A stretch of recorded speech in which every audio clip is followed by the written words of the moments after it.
amazing. And all of the guys say, oh, he can't even see and look at him bowl. You know? A local hero at a Fort Wayne bowling alley is not letting his age or his poor eyesight keep him from doing what he loves. The World War II veteran is still inspiring others with his sharp memory. Fort Wayne's NBC reporter Luke Secaur introduces us to Donald Wolf, who, as you will soon find out, has stories to spare. Every Wednesday at Georgetown Entertainment off State Boulevard, you'll find the Club 50 Bowling League. And the 50 and over team, the Barons, lacing up at 10 a.m., including one member who quickly became the talk of the league. Don, what a special person. Amazing to watch him bowl. Donald Wolf is 98 years young, staying active, consistently bowling high into the 140s. My change has been minimal. I throw it almost the same now that I did 40 years ago. The bowling is the one great activity that just keeps him young. And he loves it. He loves all of his friends at the bowling alley. What makes Don's achievement even more impressive? Don is legally blind. I have macular degeneration now where I cannot see the pins, but if I get a strike, I don't even know it. So how does Don pick up spares frame after frame? He walks up there, he throws the ball, you tell him what he leaves.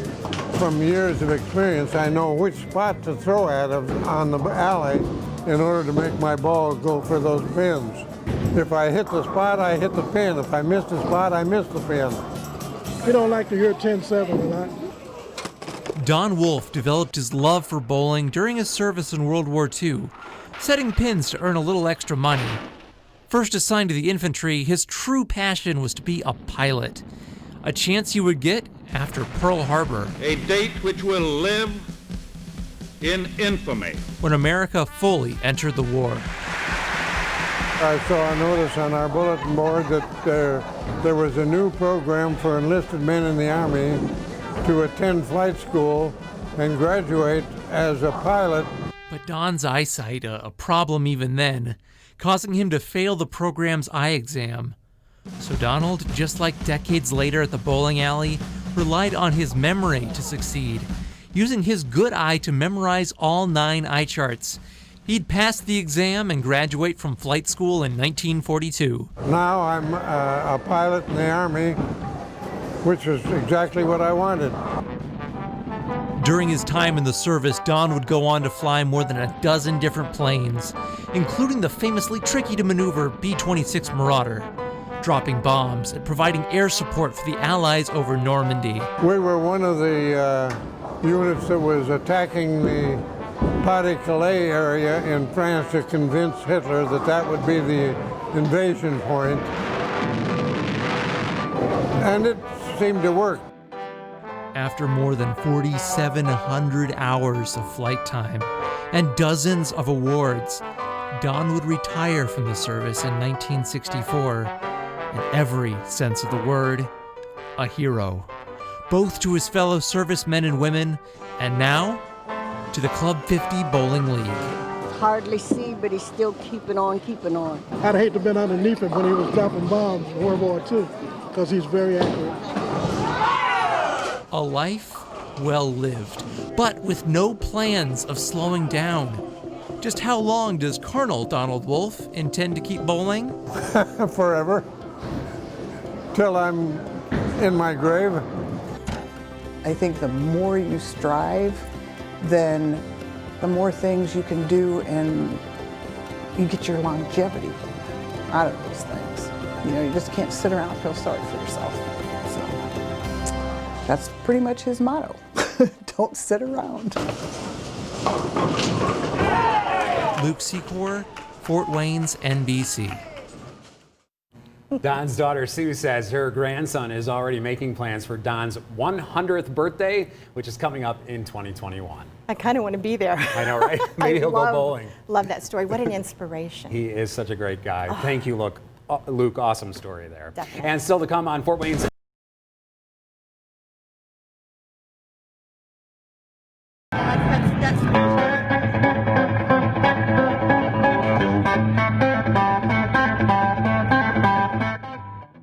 Wow. That's a viral video you might have seen floating around online. The guitarist Shreddin Granny racking up millions of hits across social media, even being shared by Motley Crue's Nikki Sixx. That 62-year-old got her start right here in the Fort, and now she's rocking stages down in Nashville, Tennessee. Her story is one of heartbreak, survival, and triumph, all powered by her love for music.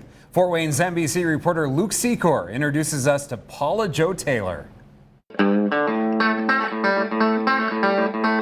So they call me the viral granny guitarist. Paula Jo Taylor, choosing to spend her golden years not in a rocking chair, but rocking out on stage with her daughter Amanda. And we play together. We call it the Taylors and Mama Tribe Band.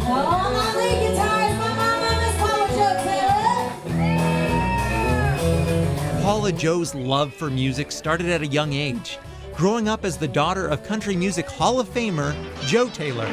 Right or wrong. Jo Taylor and the Redbirds performed at Buck Lake Ranch in Angola. The likes of Roy Rogers, Buddy Holly, even a young Johnny Cash. And young Paula Jo, she rubbed elbows with the best of them. I thought, you know what, if they can do that, I can do that. So I decided I wanted a guitar, and my dad was kind of like, oh, brother, you know, he didn't know that I would take it seriously, but I did. I mean, I always wanted to play with the best musicians, you know, which pretty much a lot of that is in Nashville, Tennessee. So when her daughter Amanda moved to Nashville to attend university, Paula Jo followed. When we moved to Nashville, I started playing right away, and I played pretty much every day. Eventually joining as lead guitarist of an all-female band, appropriately named Broadband.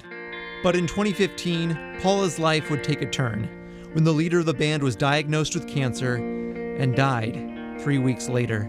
So my husband kept saying, you need to go and just get your mammogram. You haven't been there in a long time. And on the day of her friend and bandmate's funeral, Paula Jo received her own diagnosis, stage 3 breast cancer. You might have a plan in your head or thinking that you're gonna do one thing and then life just completely changes it for you.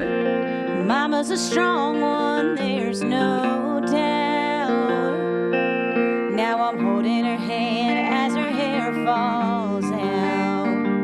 Her strength coming from her family and her music, refusing to stop performing, even during an intense 1.5 years of chemo. I went back on stage 10 days after my double mastectomy. In fact, I had to wear a blouse that, you know, tied in the front because I had drain tubes, surgical drain tubes still in me at the time that I went back.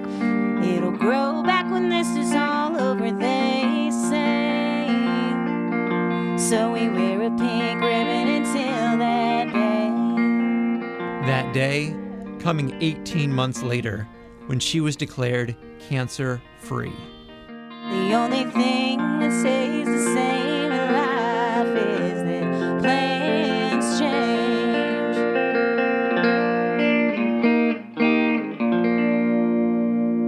And then look right in the middle. No. That's a chicken. You know what that's for? No. Chicken picking. That's what they call the style of music that I pick, like Brad Paisley and Brent Mason. Good old chicken picking. Paula Jo now passing on her love for music to a new generation, her grandchildren. Not any other kids in my school are lucky enough to have them as my family.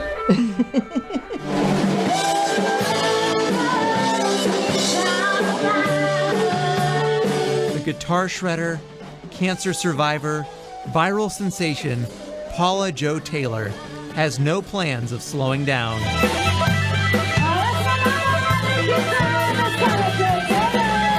As she continues to rock stages across Nashville for many years to come. You know, you can play all your life or you can accomplish something, man. Nobody pays much of attention to it, but when you get to be a granny or a grandpa and you can still do it, all of a sudden it's the coolest thing around because you're old and you can still do this. Luke Secaur, Fort Wayne's NBC. What a beautiful story. Oh. Wasn't that good? I idolize her. Yeah. She's amazing, is she not? Really look up to her. Take that, Guns N' Roses. Seriously. I'm so glad she's doing well and still out there doing it. That was a great story. Super job, Luke. All right, still to come here.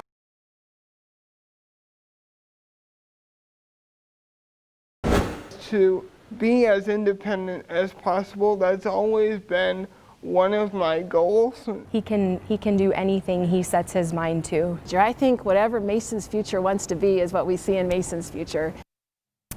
Indiana Wesleyan sophomore Mason Metzger has faced his share of challenges in life, suffering from a condition that makes his muscles feel perpetually stiff and jerky. But instead of using that as an excuse to lead an unfulfilled life, Mason is determined to live his life to the absolute fullest. And as a motivational speaker, he is encouraging others to do the same. Fort Wayne's NBC reporter Luke Secaur introduces us to a young man who has chosen to say, "Yes, I can." Mason Metzger's day begins at 7 a.m. His schedule, like any college student's, keeps him busy. Only Mason's routine might look a little bit different. My caregiver stays for about an hour. They help me with getting my clothes on and transferring me to the toilet. Mason has spastic cerebral palsy. My muscles feel like if you were to make a fist and hold it, that's how my muscles feel most of the time. And while Mason is reliant on his friends and caregivers for most daily tasks we take for granted, he's never let that stop him from living the life he wants to live. Mason's helped me burn a few calories because he drives so fast, and so I have to keep up a brisk pace when I walk with him. From the student center, there you go. Have a good day. You too. To the weight room, to living out his dream as a motivational speaker. And my mission in life is to inspire and equip all people to be a shining light to the world by sharing my story. Since 2014, Mason has delivered his inspiring message to over 50 audiences, including the Indiana House of Representatives. Because everyone has challenges, but everyone's challenges are different. But that story of confidence and overcoming began with great uncertainty. I was 17, almost 18 when I had Mason, so my husband and I were very young parents. When I came out of my mom, I wasn't breathing, so they had to take me away from her and pump oxygen into me. I was so tiny that I could fit in the palm of my dad's hand. After a childhood filled with trips to Riley Children's Hospital, Mason knew that to feel like a normal kid, he'd have to find ways to assert his independence and find hobbies built to utilize his strengths. And cycling like a boss. When Mason first began cycling, he says he struggled to pedal even 1 mile. Now, his personal record is 10.1 miles. So, whether it be water skiing out on the lake or advocating for accessibility on campus, Mason is now constantly breaking down barriers. And in the process of self-advocating for what I need, I'm blazing the trail for other people with specialized challenges. Some things that I never even thought about that we've been able to change because of Mason. Like when Mason saw the IWU Student Center get super busy at lunchtime, while those with wheelchairs struggled to find a place to sit. So one of the things I advocated for are these blue stickers. It's the small details that can have the greatest impact on a student's experience. 7 a.m. in Indianapolis. Another day, another morning routine. Only today is a special day for Mason, because today, Mason is being recognized for his Yes I Can attitude. I'd like to welcome to the stage Mason Metzger with a national award from the Council for Exceptional Children. I'm delighted to present you with the Yes I Can award. Thank you. And seeing Mason walk across the stage today was just a blessing as a mom. Seeing my older brother, someone I look up to, get something like that, that makes me want to strive even harder. And while Mason says he doesn't measure his worth based on his accomplishments, being recognized like this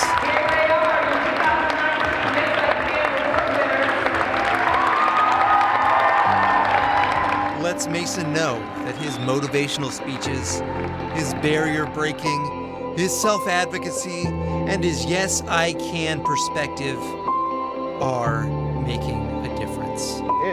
it shows me that I'm doing what God has called me to do, and it makes the tough days that I have worth it. Luke Secaur, Fort Wayne's NBC. And he is not finished. After he graduates from Indiana Wesleyan, Mason says he wants to pursue a PhD in organizational leadership. He will do whatever he wants. What an incredible story. What an incredible young man. And what stood out to me is that he said it's those little things that he's making a difference in right now that are really going to help people that come after him who go to that school for sure. He just helped so many people just in the last few minutes. I know, right? Yes. What a motivational guy. Awesome. Thanks for that story, Luke. Appreciate it. All right.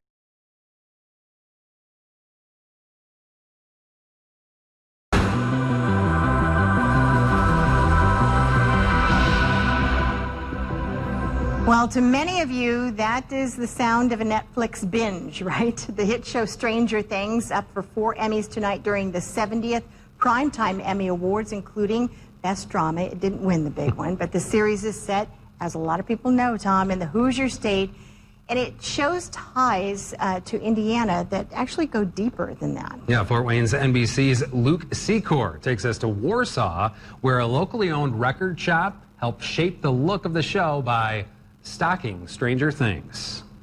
The fictional town of Hawkins, Indiana struck a chord with Netflix viewers, in part because of its realistic depiction of small-town Indiana in the 1980s. The Demogorgon! But to get at that sweet nostalgia, the producers needed each and every prop to look right. And they did that with a little help from a shop right here in Northeast Indiana. Hey, welcome to Bathhouse Records. This is our store. We have a really good collection of, just vintage, high-fidelity stereo equipment. We like to buy it and restore it. They said they were with a show called Stranger Things. It was well over a year before their first season kicked off. Co-owner Brent Cox says Stranger Things prop department first contacted him about a large card catalog his shop had listed on eBay. That catalog showing up right here in Season 1, Episode 3. But Cox says that was just the beginning. So we sent them a whole bunch of pictures of our entire store, and they sent the pictures back with probably 30 or 40 items circled. Speakers, here's a reel-to-reel player, more stereo equipment. There's a lot of their phones. We sold them. We've seen these headphones, I think, in the AV room. Altogether, a $5,000 sale. So that was pretty tough to stock that one. That wiped us out on a lot of inventory for the year. Cox says he and his wife Amber have become big fans of the show, pausing and rewinding episodes, trying to find the location of each prop. It is fun. We like to tell people about certain things that we think are ours. We haven't found that yet in the show, but we keep looking. In the Stranger Things pilot, Sheriff Hopper tells Joyce that nothing ever happens in small towns. Joyce, this is Hawkins, okay? But Warsaw's Bathhouse Records, proving there's more to small-town Indiana than meets the eye. We try to milk it as much as we can every year. It is our little claim to fame. Luke Secaur, Fort Wayne's NBC. It'd be fun to watch the show, wouldn't it, to see if the items show up? What a fun story. Thanks, Luke. One of my favorite of all time, Luke. All right, still to come.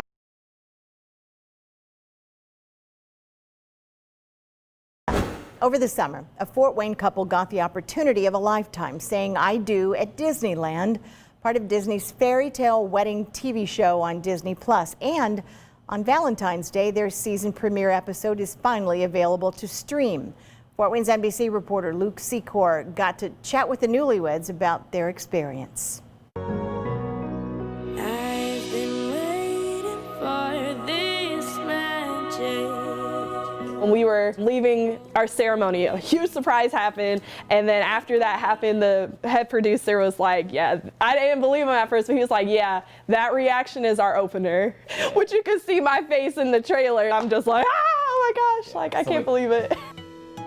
One Fort Wayne couple finding their happily ever after, thanks to the Disney Plus series, Disney's Fairy Tale Weddings. I am the bigger Disney fan out of him. I definitely converted him. Like, I feel like he's definitely hardcore now, especially him visiting. Well, you're up there now. I'm up there, but I wouldn't say hardcore. Sierra Ruth says she first heard about the opportunity in a Facebook group for former Disney interns. We didn't think that we were gonna get it at all. I know there was like thousands upon thousands of couples. But Sierra and her husband Daquan did get a phone call. A producer telling them the good news. They would soon be saying their vows on the lawn of Disneyland's Magic Kingdom. I think I started crying a little bit. I was really excited. The production crew traveling here to Fort Wayne, getting to know the couple and their family to help share their story. It was a definitely new experience for me because I'm not one to be behind the camera or be in front of the camera or anything like that. But after they came, they just talked to us and they were in our house and we were like, hey, you know, like, welcome to Fort Wayne. The Ruths say the producers encouraged them to be vulnerable and open.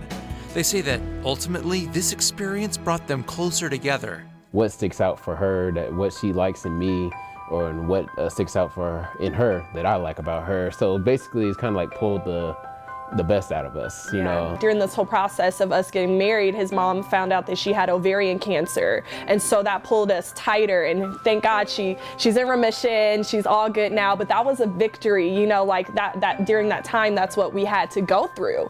And we were honest about that. We weren't like, oh no, this isn't in the back of our mind. Finally, it came time for the big day. Full of surprises, you'll just have to see the show to find out. Sierra and Daquan say it was truly a dream come true. We had a chandelier in a tent. I don't know how you get a chandelier in a tent, but that was pretty cool. Yeah, that was pretty cool. awesome. And then there was a floating chandelier over our archway too, like just floating in the sky. So I'm like, who can do that? Nobody but Disney. It's been a few months since they've taped the episode, and the Ruths can't wait to finally share this experience with their Fort Wayne community. Actually, Sunday, we're having a watch party. We're gonna wait 2 days to actually watch it, which I'm like, oh, the suspense is killing me, but we just wanna be around like our closest church family members that, you know, got to kind of go through it with us, you know, just enjoy reliving the moments. But you don't have to wait till Sunday to watch. Daquan and Sierra's season premiere episode is available to stream right now.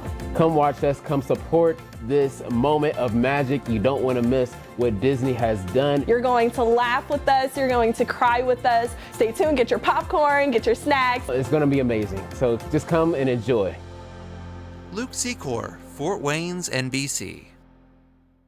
Nobody but Disney. Congratulations, Daquan and Sierra, who, by the way, are looking forward to celebrating their first anniversary July 9th. What a great